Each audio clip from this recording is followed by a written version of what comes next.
need Greenland for national security purposes. I've been told that for a long time, long before I even ran. I mean, people have been talking about it for a long time.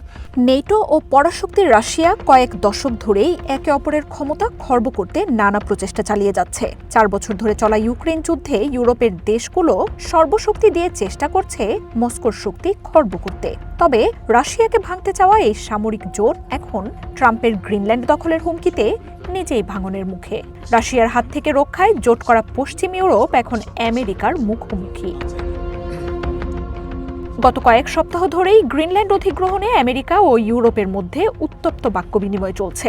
মঙ্গলবার Davos সম্মেলনেও ট্রাম্পের তীব্র সমালোচনা করেন ফ্রান্সের president Emmanuel Macron, কানাডার প্রধানমন্ত্রী mark Carney সহ নেটোর সদস্য দেশগুলোর নেতারা।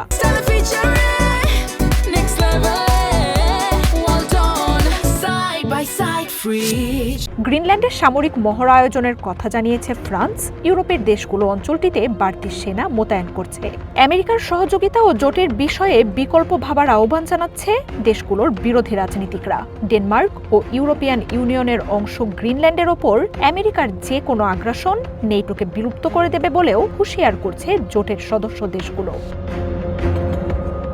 আমেরিকা ইউরোপের পাল্টাপাল্টি হুমকি অভিযোগের মধ্যেও এই বিষয় নিয়ে অনেকটাই নীরব নেটোর সবচেয়ে বড় শত্রু রাশিয়া। ওয়াল স্ট্রিট জার্নাল বলছে, ট্রাম্পের গ্রিনল্যান্ড দখলের পরিকল্পনায় বরং উৎসাহ যোগাচ্ছে ভ্লাদিমির পুতিনের প্রশাসন। ক্রেমলিন মুখপাত্র দিমিত্রি পেসকভ গত সপ্তাহে জানান, গ্রিনল্যান্ড দখলে নিলে বিশ্ব ইতিহাসেরই অংশ হয়ে যাবেন ট্রাম্প। রুশ পররাষ্ট্রমন্ত্রীর কথায় অবশ্য ছিল কিছুটা উপহাসের সুর। সংবাদ সম্মেলনে সের্গেই ল্যাভরভ নেটোর গুরুতর সংকটের কথা তুলে ধরে বলেন, জোটের সদস্যরা একে অপরের বিরুদ্ধে লড়ছে, এমনটা নাকি তিনি ভাবতেই পারেননি।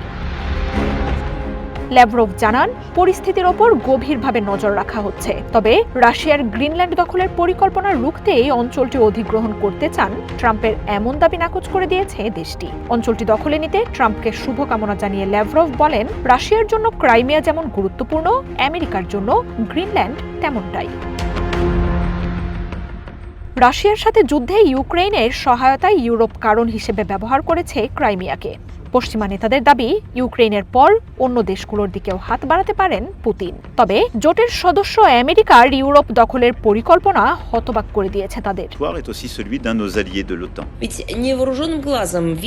ইউরোপের নিরাপত্তা বিশ্লেষকরা বলছেন, আমেরিকার গ্রিনল্যান্ড দখল রাশিয়ার কাছে ক্রিসমাস উৎসবের মতো।